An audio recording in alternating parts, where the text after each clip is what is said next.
Bryce. Yeah.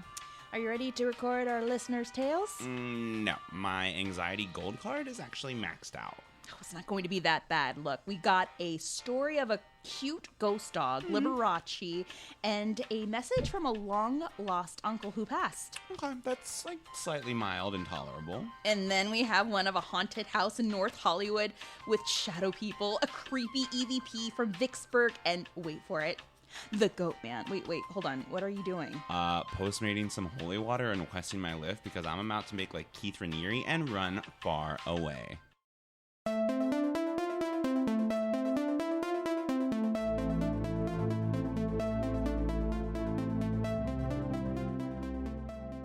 Welcome back, all you Holly weirdos, for Listeners' Tales episode part 5. This is our ode to all the creepy stories submitted by our listeners and serving up some creepy delights.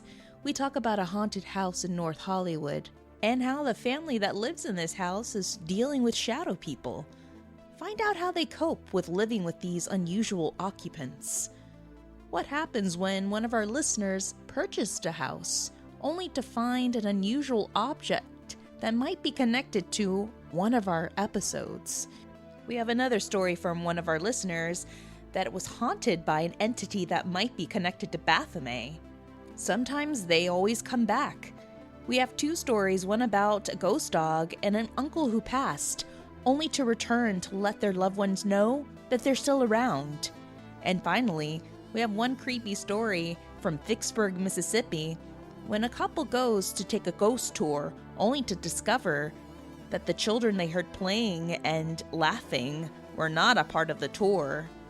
They were possibly something otherworldly. You definitely don't want to miss out on the EVP that was delivered with this one particular story. It's definitely going to make you sleep with more than one night light. So grab your selenite and your sage as we listen to these listeners' tales.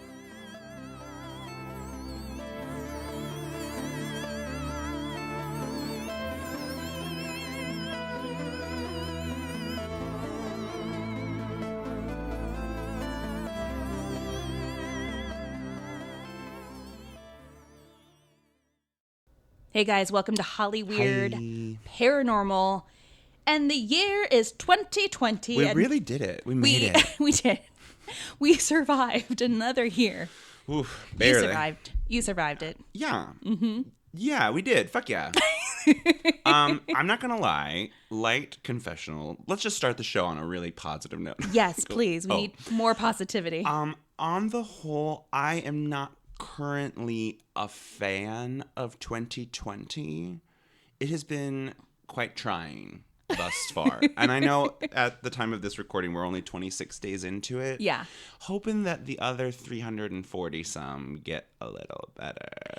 I agree. We were like, no, this is going to be my year. And boom, you're hit with the coronavirus. All of a sudden. Right? I felt like I was hit by it like 2 days after I just got back from my break. I get sick, I get well, and then 3 days later I relapsed. Girl. To which is why we're now finally recording together. Hello. Yeah, and it's just been like that for everyone else. Luckily, knock on wood, I have not gotten, I don't even want to say it.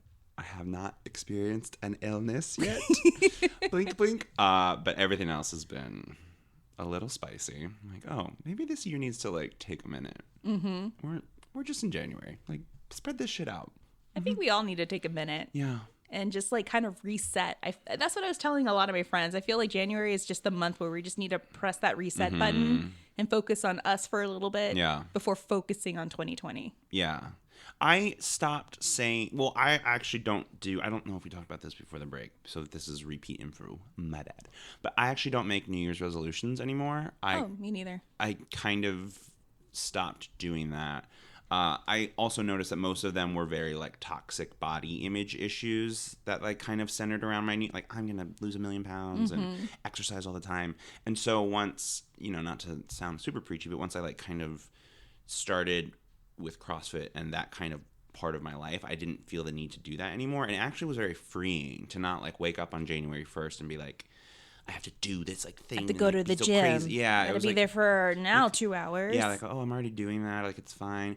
But also because of that, I have stopped. Basically, after like 2016 onward, I've never said like this is gonna be my year because I feel like every time anyone says that, the year is just like buckle up, bitch. Yeah. So yeah.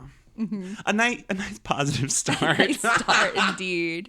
Yay! No, it's just like 2020 is going to be the year where we just need to focus on ourselves and our mind and just press that reset button. Yes. You know, I'm just here for that. kind of like take it easy.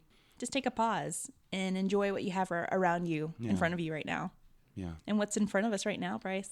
Why, I believe it'd be listener stories. That segue was sexy. Oh, okay. Yes, What's up, girl? I know. Just a little, pumpkin spice, sprinkled a little bit of a little bit of that segues into that. So, guys, what graced our presence in the beginning of 2020 was a flood of amazing messages on our Facebook, on our Instagram, our Patreon, our Twitter. I just want to welcome all of our new listeners that just got on this Holly Weird bandwagon. So if you're a new listener tuning in, welcome. If you're an OG listener tuning in, welcome. And if you're just curious about what the effing mother F we do, buckle up. It's a lot of this. Yeah, yes, exactly a lot of this. Yes, guys. But we are a Hollywood true crime and paranormal podcast where we talk about Hollywood true crime and its paranormal association or anything weird and crazy, or we just love to hear the fear that I and other people have instilled into Bryce. Oh, it's so real. Yeah. Cool. One light anecdote about what a chicken I am. Yes. We did an escape room. I don't know if you saw on Instagram. Oh. And it was like... She saw. Yes. It was like 80s horror movie theme. That is so It was really cool. well done. It was very cute. It was over in Anaheim. Plug. But basically you take like a little test and you are then assigned like the prom queen, the jock, the nerd. Oh, that is so it's like cool. And then there's like detectives in the center room, and then all of the little pieces are like in individual rooms on the outside. What was your role? Was it the prom queen? I was the nerd. I thought I was going to be the prom queen. Damn it. Yeah, it was a little disappointing, but I turn around. So they like lead you in blindfolded, turn all the lights on. You have like an hour to do it. I turn around. There is a wall of like terrarium lab experiments with like all these like, and they're clearly fake. Like they're not trying to look real. It's like fake plastic spiders and bugs. Right. And then like on the left side of the terrariums, there's like this, what I can only describe as like a 2 by 2 foot wet looking spider egg. And I straight up looked at the camera that was in my room and said, I'm not putting my hand in that, because there's like a hole at the bottom of it. I like looked underneath it. I was like, I'm not putting my hand in that. I don't care. I'm not putting my hand in that. And there's like a little phone, and like they call in periodically if you like are stuck. And at one point they called in and they're like, he has to put his hand in there. I was like, I'm not doing it. Oh, no. I'm not doing it. And like Anastasia, my roommate, was on as the detective. She's on the phone. She's like, he's not going to put his hand in there. And our room operator just goes, okay, then good luck, and hangs up. No. Joke's on them. I got out without putting my hand in there. I figured it out anyway. Oh my God, that gold Amex anxiety card of yours was just already maxed out. The first step you took in there. Within 5 seconds, I was like, I'm not doing that. No, we're not filling out another Amex anxiety card. Thank you. And then all my friends and roommates, they went and did The Basement, which is in LA. Yeah. It's like a very famous escape room. It's yeah. like one of the best in the country, but it's like a horror movie, and you're like escaping from a literal basement. It's like, no, I'm not doing that. I'm absolutely not doing that. Is that the one where they physically get involved with you? Like they could touch you and grab you? There are actors in the room, yes. I don't know. Pull you and push you, apparently. So there's 4 levels of it, and they've done 2 of them now. One of them had an actor who was like a fellow prisoner, so he's not like attacking you, for example. Okay. And then the second one is called The Elevator, and it's just an elevator shaft, so there's no like actor. It's a very much smaller space. I think there's 3 and 4 left. They have 2 more left, and I think at some point you eventually see the movie Devil will not do that. Absolutely not. Thank you. No, thank you. No, senor. I love escape rooms. I'm sorry, this is a huge tangent. I love escape rooms, but I do not like being scared. So like, no. And like for sure, no, meh, okay. Yes, exactly. Like I love scary movies, but I just cover my eyes whenever, there's the jump scare scenes. Yes, hello, me all the time, asking my friend throughout the movie, what happened? I heard it happen. Yeah. Obsessed. Me, very young, watching. If I am trying to Friday impress the someone, 13th. like on a first date or something, yeah, and I don't want them to know what a chicken shit I am, as the music starts to get scary, I'll just cross my eyes. So that you just did did it. From the side, they cannot see that I'm like wanting to cover my face, basically. So it just looks like normal. You can't tell that I'm crossing my eyes, but it blurs the like screen out. It's not scary. Congratulations. You just told everyone how to watch scary movies. If you are Bryce a coward Mitchell Williams way. Yeah, if you're a coward in a scary world, you gotta have tricks. There you go. Thank you for attending Bryce's TED Talk. So real. Taking notes. And that's why I'm single, I assume, because I'm so fucking crazy. It's fine. Well, guys, we collected a lot of scary stories from our new listeners. Like, we didn't even have to put a call to collect ghost stories for our next tale. Like, you guys submitted these stories via Facebook and also via our Gmail, and we appreciate that so much. So I printed it out and thought, what a great way to open 2020 with our first episode together. Yes. And do some listener tales. Yay. I'm so excited. Me too. So, Bryce, we have one from one of our fangirls, Nathan Murphy. Hi. And what is it called? Are you crossing your eyes? Yes, I'm going to try and read it cross-eyed. Also, I can't even read this title. It makes me laugh so hard. This email is titled The Entity and the Goat Boy, which, if that's not J.K. Rowling's next Harry Potter book, I don't know what is. Like, girl, nailed it. Part two. Part Goat two. Boy turns into the Goat Man. Ooh. I'm kind of here for that. I know. J.J. Abrams all of a sudden directs it. James McAvoy and Lion, the Witch, and the Wardrobe. He can get it. He can. He can get it. Even though it's kind of creepy. And still take me out on a seafood dinner. He can get it. Ooh, yeah. Yes. Okay. So this is The Entity and the Goat Boy. First and foremost, hello, Tammy and Bryce. Hi. Hi. I've been an obsessed fan since late 2018, around the second Listener's Tales. Oh, that's sweet. Mm-hmm. I know. I've been chit-chatting with Tammy for a few months and decided after I was asked to submit one of my many experiences of the batshit crazy variety. Love it.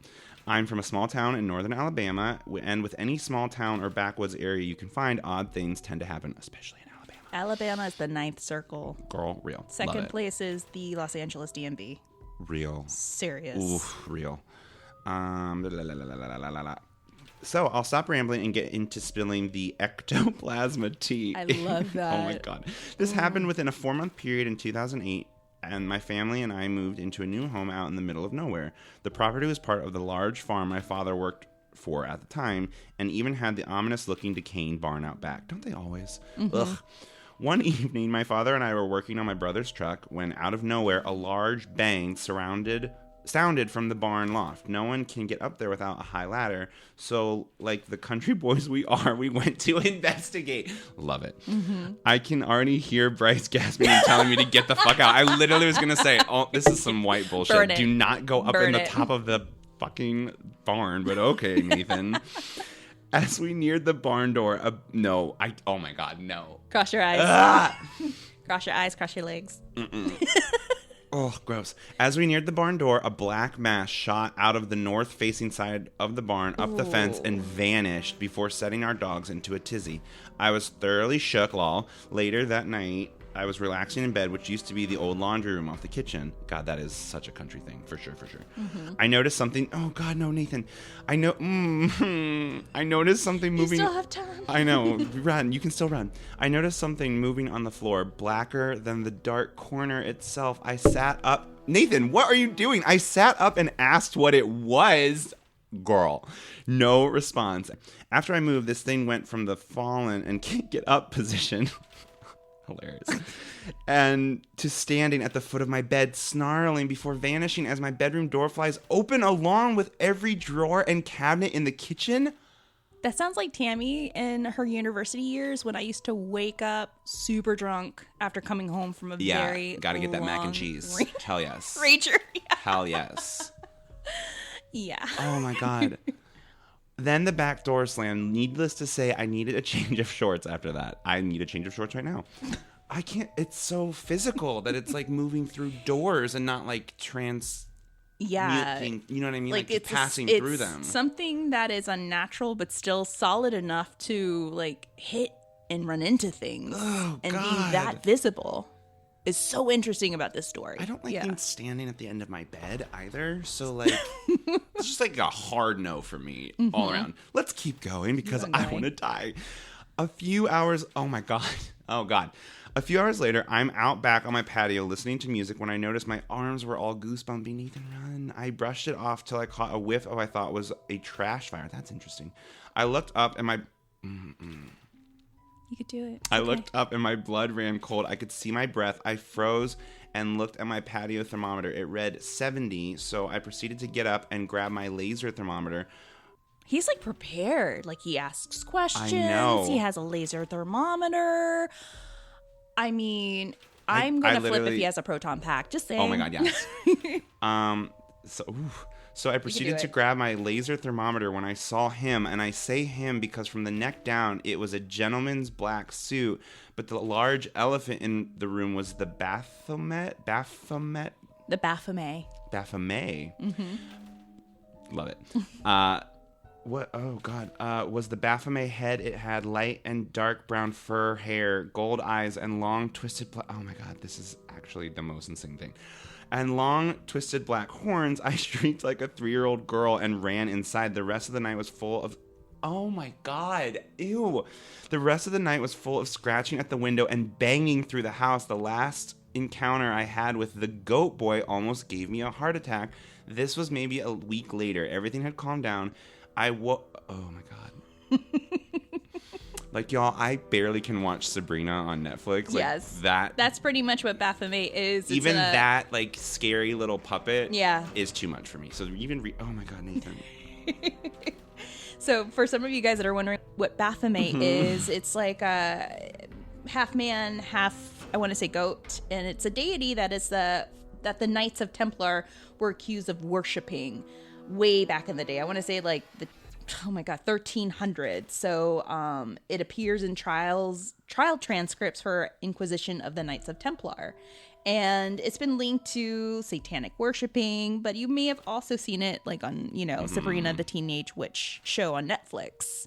So in my opinion, I don't think it's a sign of something evil or, I mean, even demonic. I feel like Baphomet is not a negative entity, but I think within time he became a very negative entity. That's just my take on it. That's just my ectoplasm tea on him. Was it? Yeah. Was he an evil monster, or did we make him an evil monster? Okay, I'm gonna be brave, and I'm gonna read through this before getting possessed by this actual email printout. It's so terrifying. Ugh, Nathan, I don't like demons. Why? Okay. I'm gonna be brave. Let me see where I left off. The last encounter I had with the goat boy almost gave me a heart attack. This was maybe a week later. Everything had calmed down. I woke up hugging whom I thought was my boyfriend at the time till I paused. He doesn't have abs. The shade on that one. Baphomet right? Shade. Love it. Also, hi abs. Okay. I sat up and goat boy was in my fucking bed. He snarled and let out this crazy high-ass pitched noise and was gone as fast as he appeared. Then again, I have no clue. Ooh, again, how long he was in my bed. Never did see from either of the beings again if they were separate entities. Sorry for sending such a long story. I hope both of you enjoyed this small look into my weird little life. Since then, I've moved to Pensacola, Florida. I know where that is. My dad went to Pensacola for literally a semester. Good times. I've had a few run-ins with at least 2 voodoo loa that Bloody Mary has mentioned in the past and a few cryptid sightings. If you want more, let me know. I don't know if I'll survive. Yeah, I know. Florida. It is Florida. I mean, would you call him a goat man now that he was in bed with you and had abs? He did not have abs, so he is still a goat boy. Call me when you have abs, goat boy. I say as I eat Cheez-Its for dinner 3 nights this week. It's fine. If you want more, let me know. I'm scared, but I genuinely do want more, but this is terrifying. Thanks for the great podcast and making my days a little more Holly weird. Lots of love to both of you, Nathan. That's very sweet. That is and very sweet. Terrifying. Yeah. Nathan, if I can just say one thing, please stop going towards the things. Oh my God. Ugh. Him and I were chatting, and I was like, oh, for real, I'm going to have Bryce read this. And he was like, please do.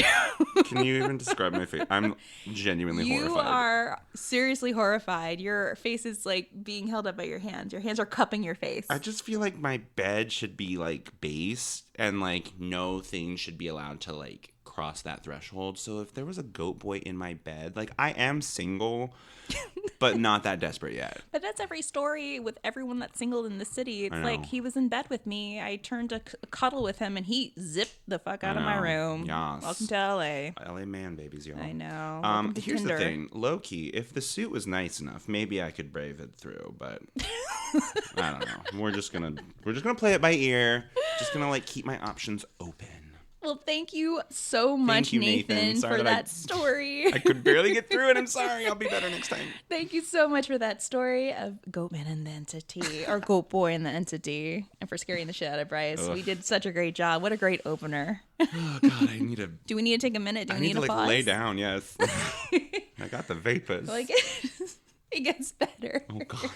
So this one is from an acquaintance of mine. He didn't want to use his name. I wanted to record his story because how we met is at Mia's dog park. Aww. So here's a little side story. Mia meets this little dog named Buddy, and I talked to Buddy's dad, and I find out that they were both adopted from the same shelter. Whoa. 3 days after I adopted Mia, Buddy was adopted. So it was most likely possible that they were kennel neighbors.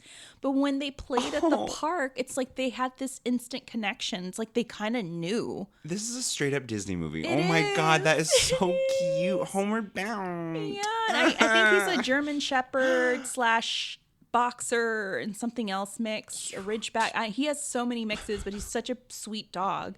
So this is the email that he sent, and I told him, like, this is such a great story because I told him, of course, how we always do when we tell people what we do for our podcast.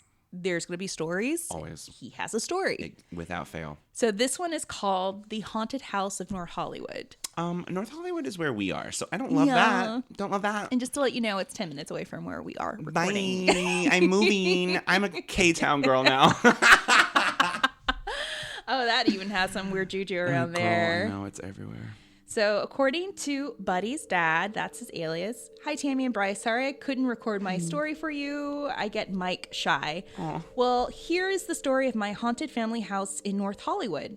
My family purchased our home in the early 80s, and ever since we moved in, we started to notice shadow figures standing around our house and even flying around our house. I promise you that I'm not making this up, since I consider myself to be an open-minded skeptic when it comes to ghosts and things like that. But I do believe that there is something out there. I just don't know if it's 100% ghost. So the first time I saw the shadow figure, or the shadow man in the fedora, was when I was 9 or 10 years old. I remember one afternoon, I was playing in the backyard with my little cousin. I had my back faced towards our pool house, and out of nowhere, the hair on the back of my neck stood up, and I got this feeling that I was being watched. I thought, okay, that's weird. I looked around to see if maybe my mom or my sister was outside with us, and there was no one else besides my cousin and I, until my glance went towards the pool house. I looked, and there it was, the shadow man. He was just standing there by the entrance of the pool house, looking at me and my cousin. My cousin even saw him and said, "What is that?" What was weird about the shadow man was that he was wearing a fedora and a long coat. My cousin and I ran screaming into the house for my mom. We told her what we saw, and she went out to the back to see if maybe someone broke into our backyard. There was no one there. She asked me and my cousin what we saw, and we told her it was a man that looked like a shadow wearing a coat and hat. She told us that if we ever see him again, to just ignore him. That's the thing my family and I do. We see them and we just ignore them when they appear in front of us. They don't harm us or do anything bad. They're just there. You asked me about the history of the house and property, and all I know is that the house was built in the late 30s, I want to say probably early 40s. And before it was built, this entire land was once all covered with orange groves. Girl, it's always the orange groves. Yes.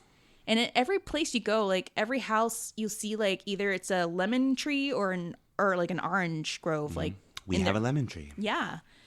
Something in the citrus, I swear. Oof. All of North Hollywood was surrounded by orange groves back in the day, while the house had two owners, a family and a World War II veteran. I found out in middle school that the family that first lived in the house had a young boy that died tragically on the property. I think he may have been murdered. Oh. You mentioned that maybe that's the reason why those shadow people are there. They're attracted to pain and negative energy. So who knows what happened to that poor kid? Maybe he was murdered. Maybe something tragic happened to him on that property. I don't know. But, you know, I cannot even imagine what the family was going through after they lost him. Thank you for sharing my story, and thank you for letting me be friends with Buddy. Take care, Buddy's dad. Hi, Buddy's dad. That's so sweet. Very, very sweet. Also, counterpoint, sell your home immediately. Exactly. No, Damn. he didn't seem like too scared about it. And he was telling me at the park, and I asked him, I'm like, well, have you ever spoken to them? Like, say, hey, can you no me toques and leave? I wish you light and love, just leave. He said, no, we just ignore them, but they still appear. And what's so fascinating is that they're not physical with them. They're not, you know, touching them or scratching them or pushing them, nothing bad like that, but they just are always around there. So what is the difference for me, who doesn't know that much? What is the difference between a shadow person and what we would consider like a more traditional like ghost or apparition? There are a ton of hypotheses and theories in regards to shadow people. Whoa. We don't know what type of entity it is. It could be supernatural, or it could be another dimensional being. Some people have linked them to even aliens. Being a part of a different dimension, how they come into our dimension, we don't know. They are mainly attracted to hospitals, sanatoriums, jails, prisons, our dormitory at my job. Yes. Where there's... But that one's quite malicious. Oh, yeah. And mean-spirited. It's still there. I have to tell you that during a fitting I had last week, this new class has been experiencing a lot of them lately. Oh. And their director has even told me that he saw something in the men's restroom where the MVP rooms are. Yes. And then the other students overheard him telling his story to me, and they're like, I could vouch for that. Those restrooms, there's something there. Like, you just hear doors slamming, you hear footsteps when no one else is in there, and people have seen the shadow man around their dorms. Oh. They're attracted to places where a lot of negative energy has been absorbed, where something tragic has happened, because they're attracted to that. It's a very strong emotion. It's a very strong emotion, and that's why some people say, well, in order to get rid of them, you just gotta, what's the opposite of hate and negative? It's just, light and love. Be positive. You got to set the energy in your surroundings. It feels like its area of influence is expanding, though, because the bathrooms, that's quite far from the dorms, relatively. Yeah. I mean, it's a small campus, but goddamn. Yeah. I mean, there are some students that were like, they were chiming into the conversation, and they were like, I'm not big into this, but I've seen things in that dormitory that I cannot explain, and now it makes me a believer. So, and then, of course, you have, the ghosts, which are apparitions of beings that were solid, that were human beings, and now they've taken... the form of something celestial. And, I mean, they're pretty much the spirit of a person that was alive. Crazy. Yeah, but where shadow people come in, it's so interesting. And some people are like, oh, no, like, they're alien beings. No, they're something negative. They're demons. And then I hear another slew of stories of, no, it's dimensional entities that come into our world. I wonder why they're drawn to Buddy's dad's house. See, that's another thing. And that's what I was thinking. My opinion is maybe something is related to the house or the earth that the house was built on. Or it could be linked to the child's death. We don't know what happened with that family, the pain that they felt, what was absorbed in the walls and, within the carpet of that house. This is why I have wood floors. Even wood can absorb. No, don't tell me that. No. Yes. Yeah. Yeah, damn. I mean, to lose a child is a horrible thing. Can't imagine. I mean, for parents that have lost children, you're losing a part of yourself. I literally don't know how you survive that. I don't. Yeah. And I don't have kids. I can't imagine. Mm-hmm, but we have fur babies, and that's just as painful. And in general, I feel like everything that I feel toward my dog is like a tiny microcosm of how parents must feel. So I'm like, I empathize, but I know that it's like a whole nother level of like intensity. Mm-hmm. I can't imagine. Yeah. Ooh, that's sad. So speaking of fur babies, Segues. we have this amazing story from Jill McWhirter, because I want your story that you have there to be the last one. It's such a great story. It's not 100%. Don't look at that. Okay, sorry. It's a surprise. It's not 100% paranormal, but it's pretty unusual, but very brilliant. So keeping the weird in Hollywood. It's one of the best stories, and we had to save the best for last. So, but here's one from Jill. Hi, Jill. And this one is called The Ghost Dog Named Princess. Stop. I'm already obsessed. I feel like I wouldn't mind being haunted by ghost dogs, maybe. So grab a box of Kleenex because it's a sad story, but it's such a happy story. Yeah. So if you have your dogs or cats, your fish, your lizard, anything around, you hold them close because the story is going to be pretty emotional. All right, so here's Jill's story. Princess was the best baby ever. She's a Great Pyrenees mountain dog, and her favorite holiday was always Thanksgiving. My husband would eat some turkey, give her a bite of turkey. I mean, she was right there at our table. And then she'd stay with me all the time when I was cleaning up. Well, this last Thanksgiving, after everyone had left, I was cleaning the house, and I kept feeling like someone was with me. And I actually saw a shadow, but I was never scared. Cleaned my entire house. Even my floor was clean. And then the next morning, my husband calls me into the den. He points to something on the ground and says, "What is this?" I look at it and I said, "Oh my gosh, that's dog prints." And I looked at my husband and said, "That was Princess." Because we looked at the trail of the footprints, and they came from her ash box. We keep her right there on the fireplace mantle in this beautiful box. And it literally started right there and walked across the floor and then just disappeared. And they were definitely paw prints. You could see the pictures. And I reached down and I touched it, and it was ashes. So we kept it on the floor as long as we could.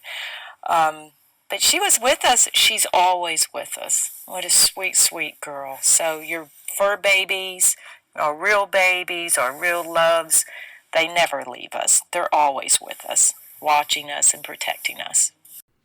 I'm extremely emo. Sweet. Every time I listen to this story, I try not to cry. It is such a great story. So I met Jill at an event in December, and of course told her what type of podcast I did, what we do. I've been a part of investigations, and she sits me down. She's like, "I have to show you these pictures." Oh my God. And then it led to the story. So here are the pictures of Princess's paw prints. Oh my God.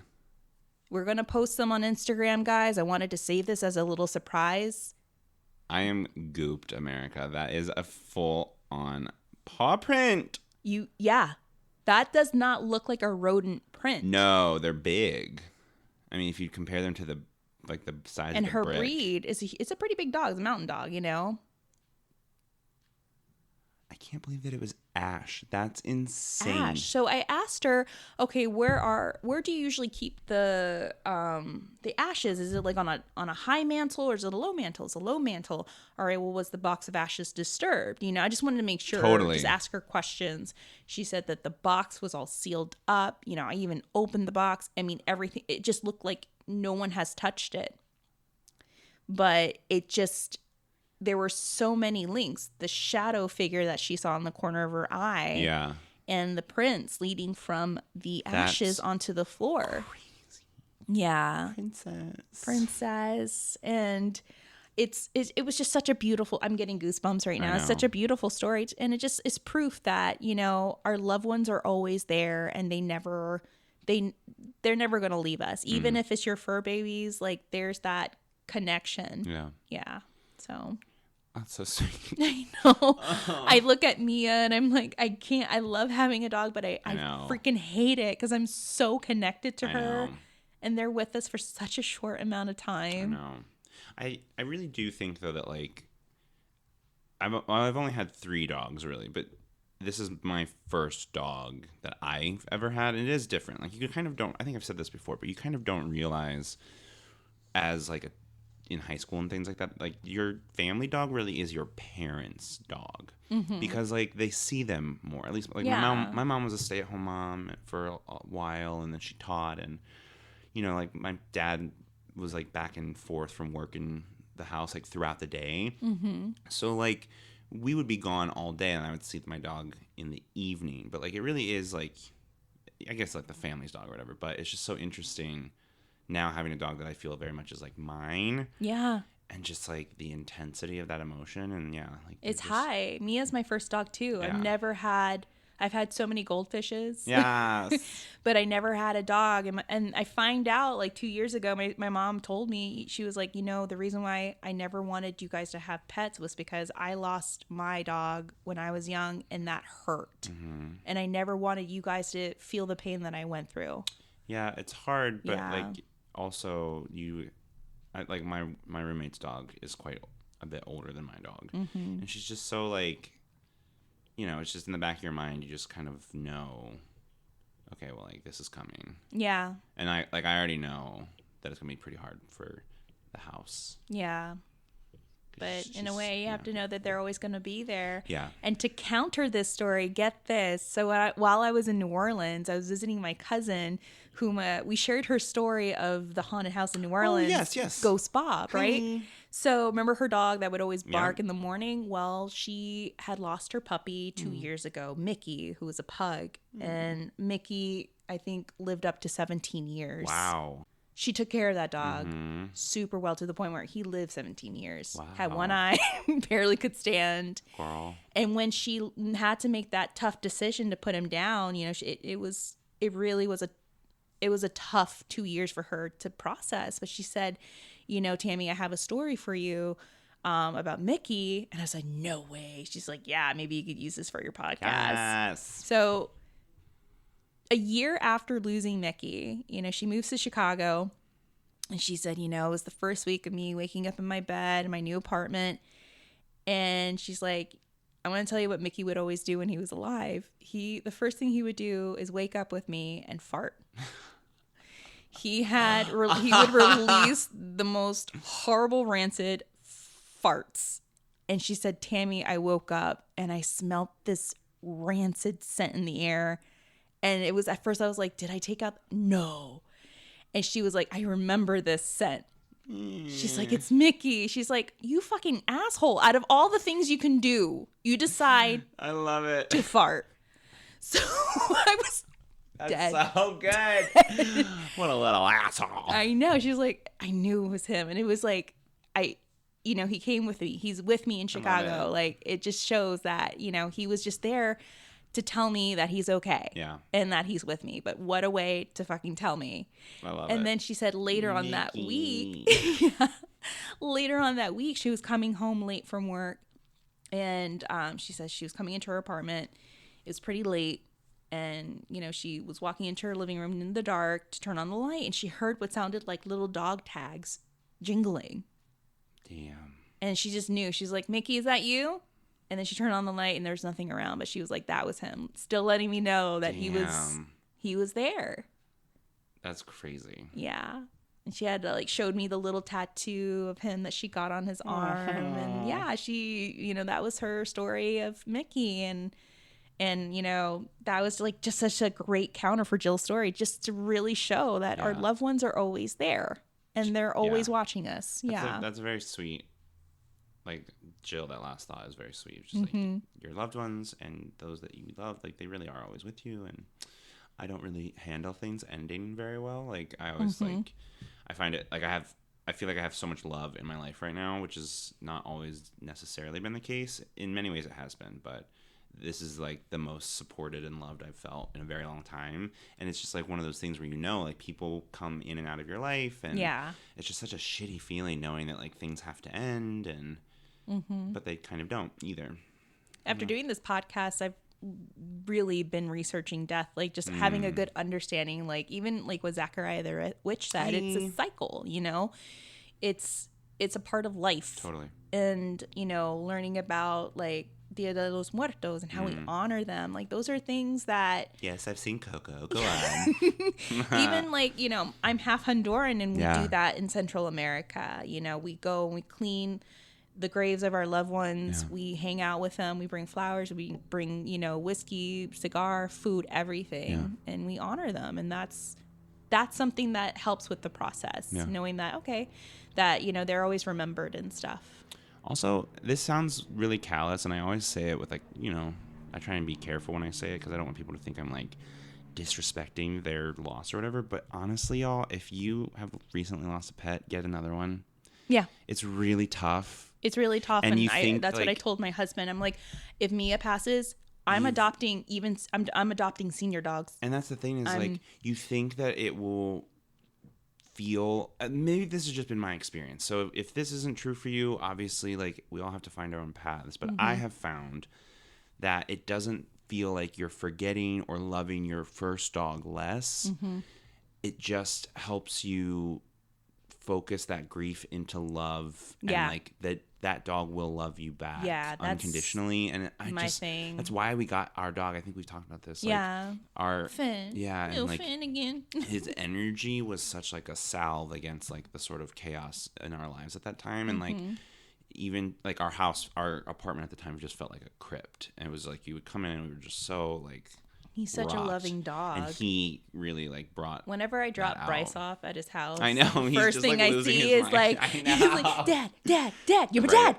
We literally cannot keep that front window clean because they just put their dirty little paws on it. Same here with the sliding glass door. Like, this one. I'll wipe it the next 45 seconds. Yeah. Oh my God. Yeah. That's what I told Charlie. Like, give me the ones that have been in shelters for such a long time. Oh, I know.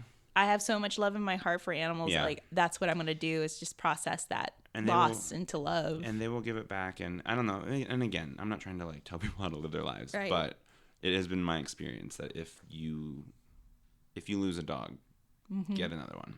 It really it helps. Another dog or cat. Oh, totally. Yeah. Like any animal. Some people are like, I'm not a dog person, but I am a cat person. There's a ton of cats out there. Yeah. You know, not tarantulas, but anything else. Fair game. All right, so this one I'm going to have you read. I forgot we had this one. This one's called Some Things, and it's, you know, in relation to what we just talked about. Love it.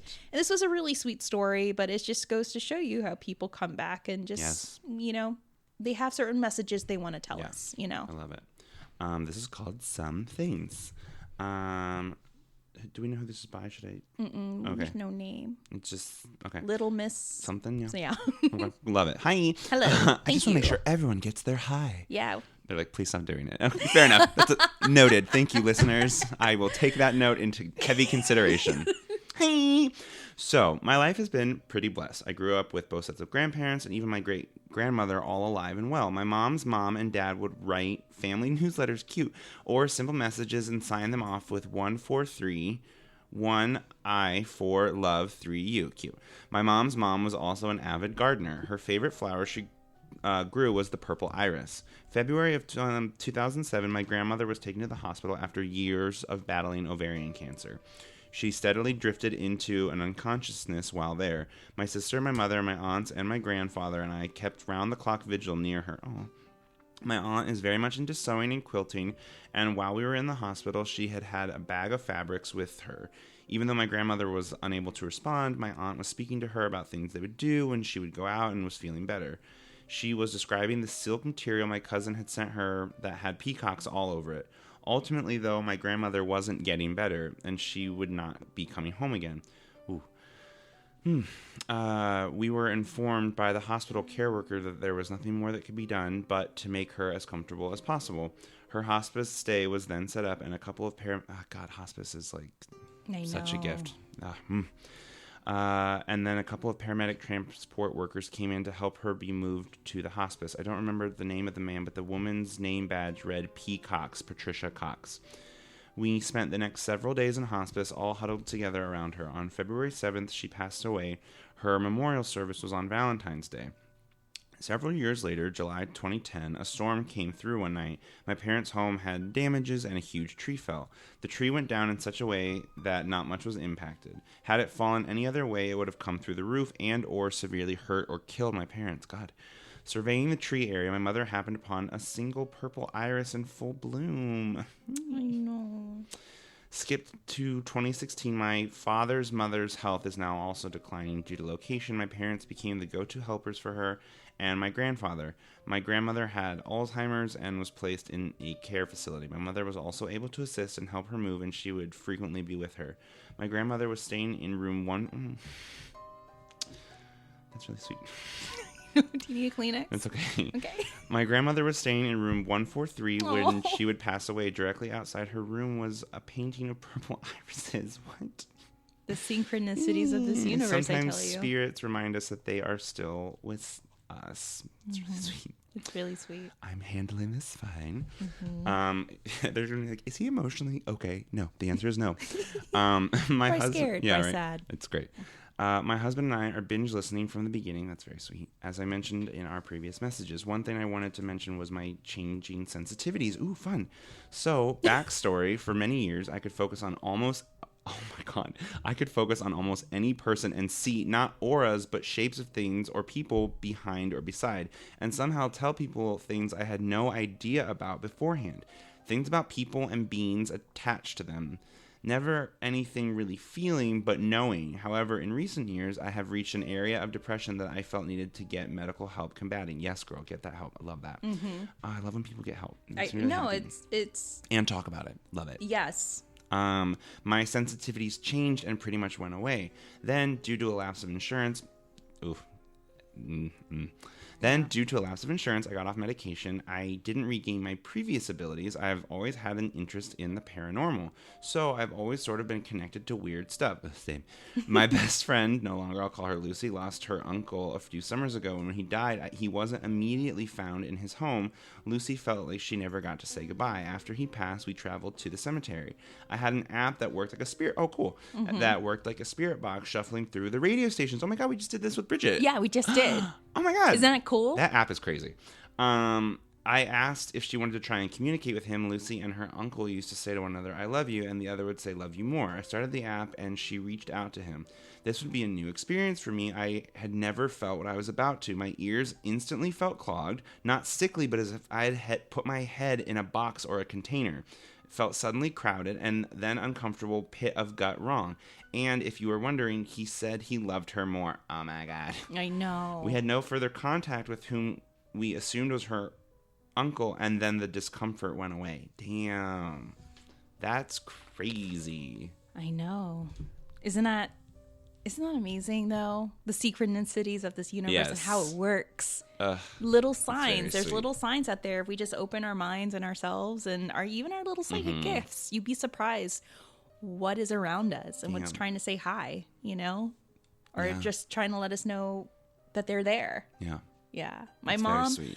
My mom would hear the sound of bells every time she would think about her best friend that passed years ago. So she had a best friend that passed away due to breast cancer, and she was super close with her. And she, I remember her telling me, my sister, one day, she's like, I know that she's around me because I always hear the sound of bells. Amazing. I remember I was sitting in my room, sad. I was thinking about my friend, and then all of a sudden, I just started to hear a little ringing of bells in the background. And we don't live near a church or close to any kids, where we're where our house is located. The walls are pretty insulated, so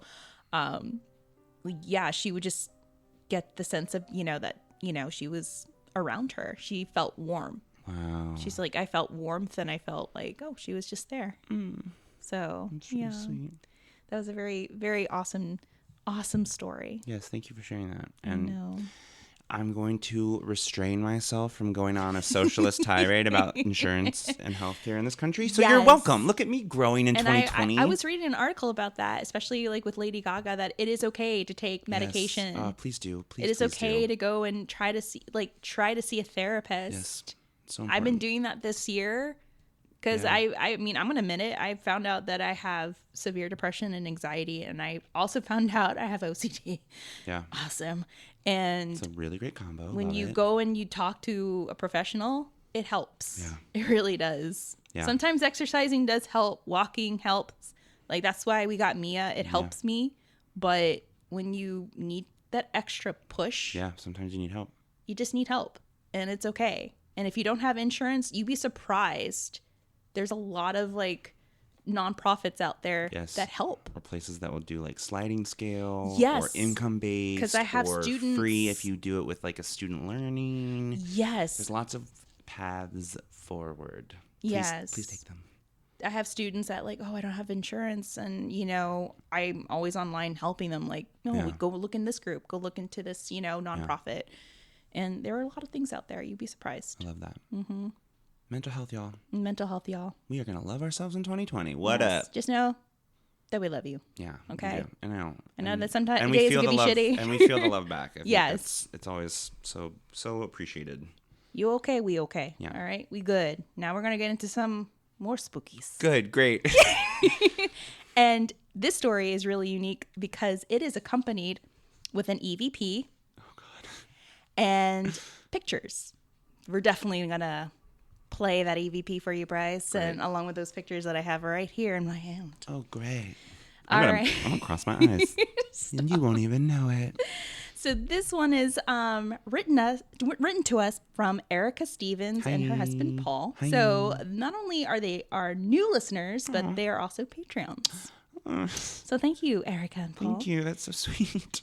So 2012, end of October, my husband and I, while dating, took a Halloween spooky trip from where we lived in Birmingham, Alabama, to Selma, Alabama, and then to Vicksburg, Mississippi, then to New Orleans. Oh, hell yes. You did one That is the spooky loop. Gulf Coast belt, girl. Yes.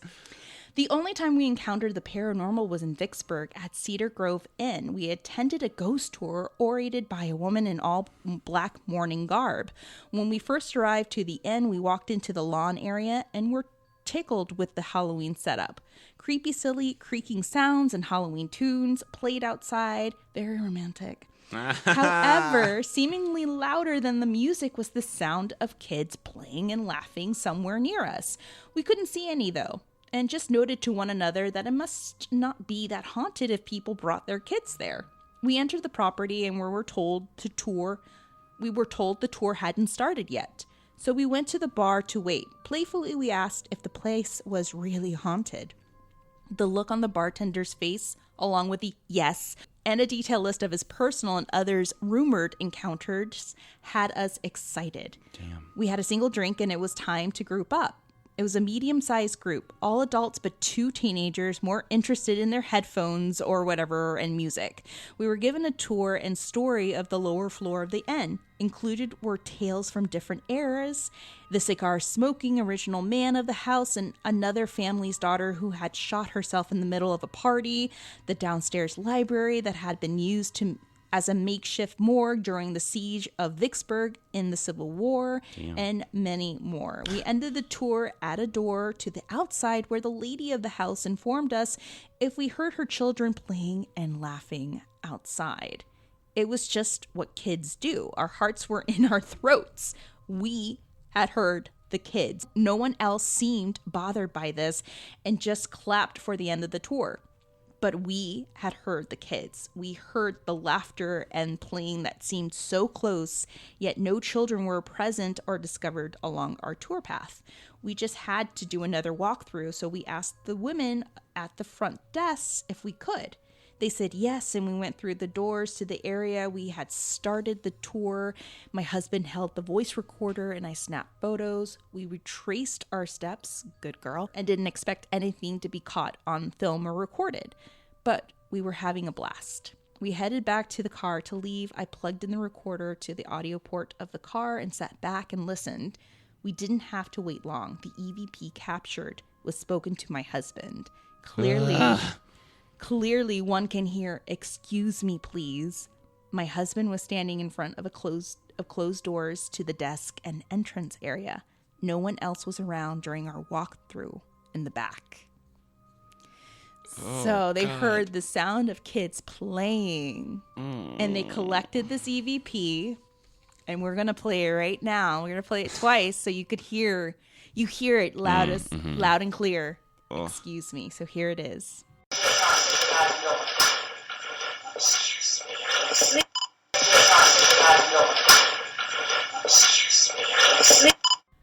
Excuse me. Oh. Yeah. Blah, blah, blah, blah. At least it had manners. It's from the South. Well, there you go then. It should have been excuse me, please, and thank you. Yeah. That is a really good EVP. That's so creepy. It's so whispery. I know. Excuse me. Ugh. Gross. Like, pardon me, madame.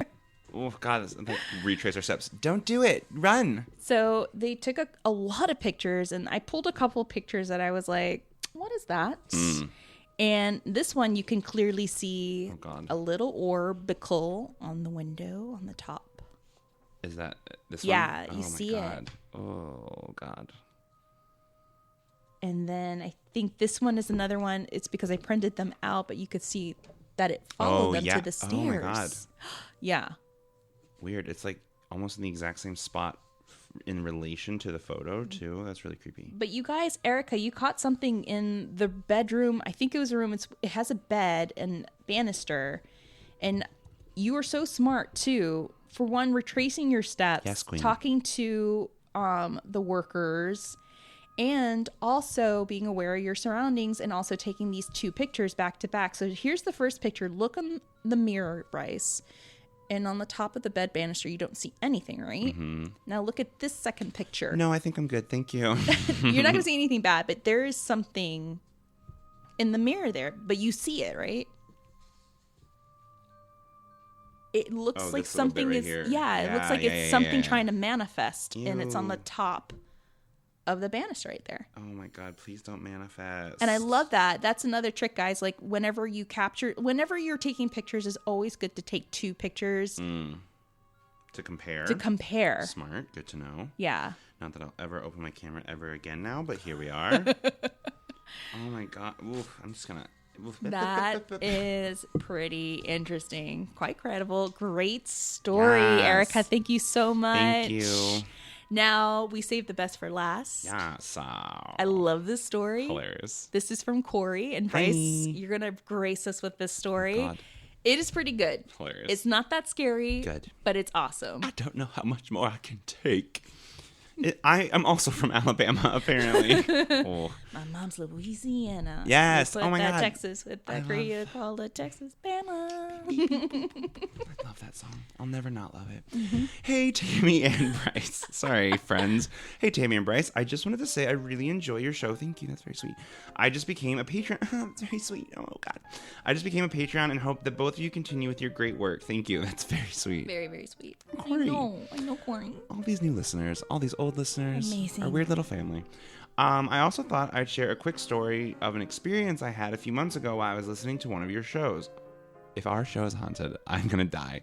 It might be. Oh, God. It was back in August. I had just purchased my first house, a 90-year-old beauty located in one of the oldest parts of my city. Congratulations Love on it. being a homeowner. Hell yes.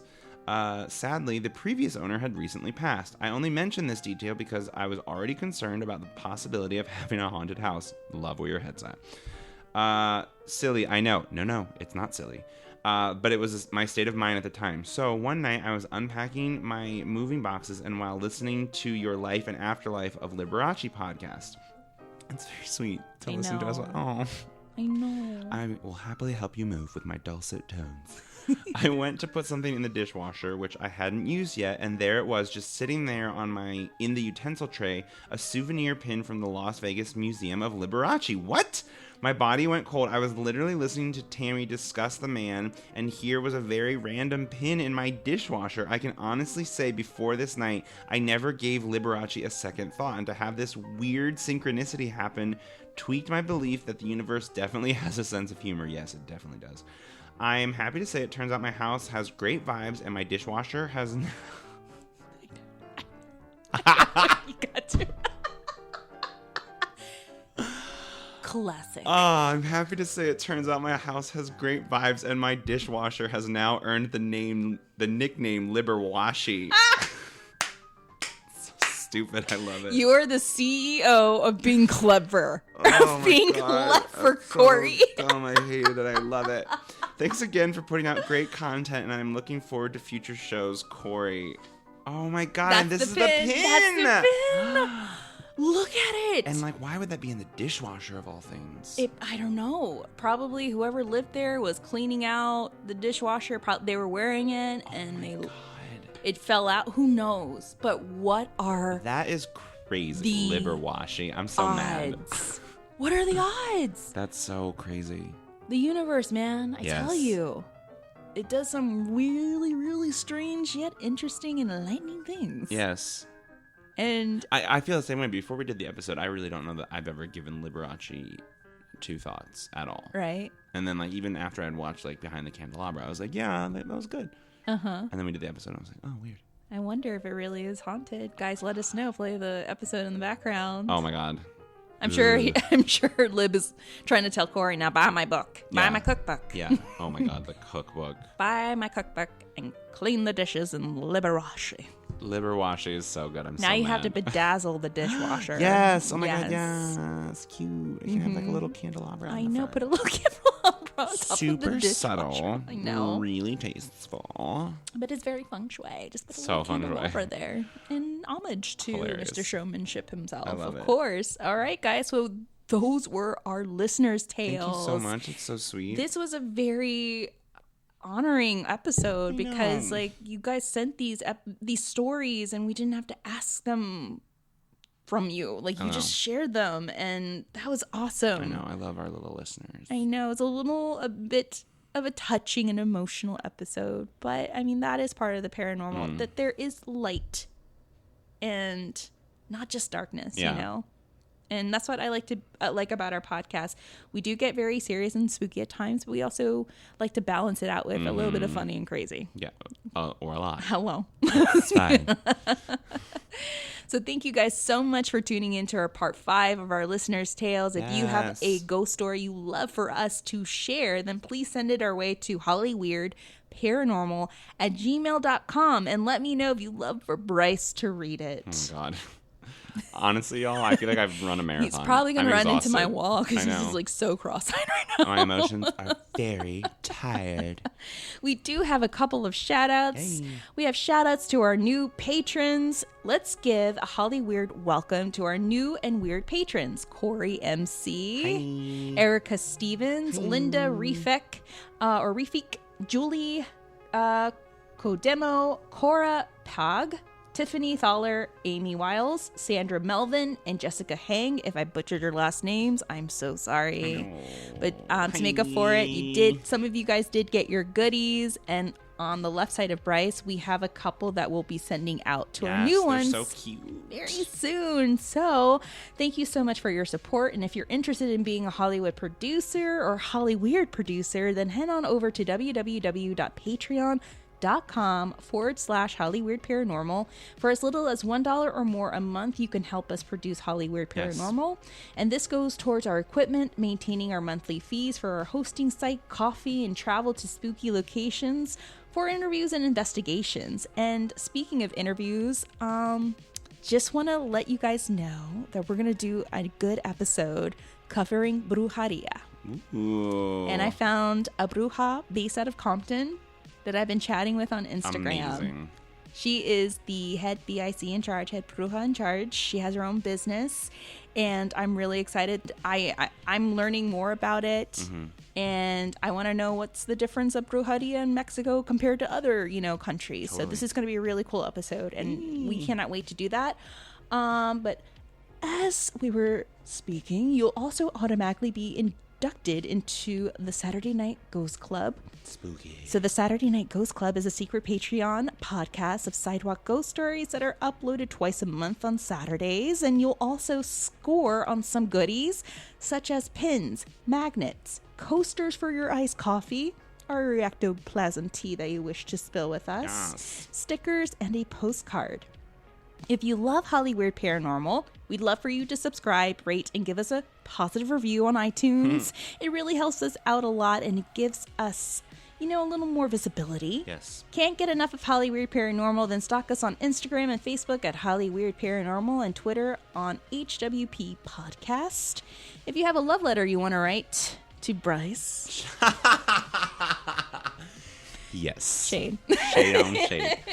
She's single and ready to mingle with goat boys across the country and nay the world. Maybe little Irish boys. Girl. Shade.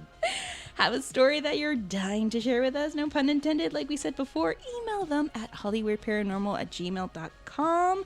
Catch up with our past episodes on blueberry.net, Apple Podcasts, Google Podcasts, Stitcher Premium, Spotify, Google Play, Player FM, Deezer, TuneIn, and wherever you get your podcast fix. We're also going to be teaming up with Hollywood Exhumed, Maria Wessenauer. Yes. We're going to do a little something with her, and she brought it up too. So clever. Holly Weird Exhumed. So we're going to do something a little different. We usually do touch on true crime, but this episode we'll be working on with her is a true crime episode. Amazing. So get this. I run into a listener of ours at an event hosted by our friend Bizarre Los Angeles. This was a few months ago. And she told me about this case called The Count. And it was a case back in the 80s. Oh my God. Of this man known as The Count that'll prowl around Sunset, around Whiskey and the Rainbow Lodge. And it turned out that her friend was one of his victims. Yeah. So, oh my God. Yes, I'm very familiar with The Count. Yes. So it is a story that some people have heard and some people don't even know about. There wasn't a lot of light shown on this case, but I wanted to bring this case more into light. Yes. To give it its justice and to give it its respect that it deserves. And I really want to work with Maria on this because she is an amazing historian. Yes. I mean, as you heard in our Christmas episode, she's the head of the vice president of the San Fernando Historical Society. She's so awesome. She's really awesome, and I'm so happy to call her our amiga, and she's going to help us research this case because this is such a great case to talk about, and it needs to be heard and needs to be recorded. Preserving our history, y'all. Yeah, and we'll definitely talk to our listener Carol and get her input on it as well. So yeah, it's going to be a big episode. It's going to be a great one, and you definitely don't want to miss out on the case of the Count. Oof, girl. Tingles. Yes. All right, guys. Always remember to stay Holly weird. Bryce, you have anything else you want to say? Bye. Bye. Oh, your eyes uncrossed. Bye, guys.